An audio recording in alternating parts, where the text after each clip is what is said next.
Magandang araw sa inyong lahat, nagbabalik muli ang TNT Trends and Tour Channel. Nagtrending sa social media nitong nakaraang araw si Filmar at ang kanyang kasalukuyang asawa na dating aktres na si Andy Eigenman. Nagsimula ito nang magbahagi si Andy ng mga misteryosong post na umani ng mga haka-haka na may problema ang kanilang relasyon.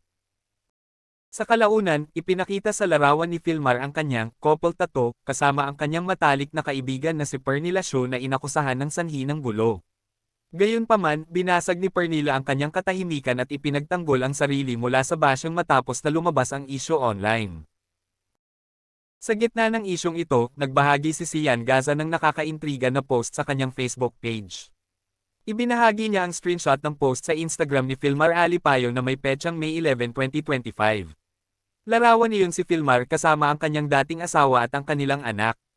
Hindi tumigil doon si Sian, nag-share din siya ng screenshot ng maliwanag na wedding photo ni Filmar kasama ang kanyang unang asawa.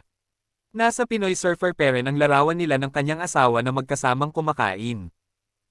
Itinampok sa iba pang mga larawan ang dating asawa ng surfer at ang kanilang anak.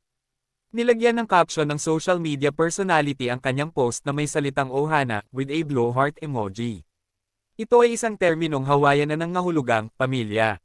Please don't forget to subscribe TNT Trends and Tour channel.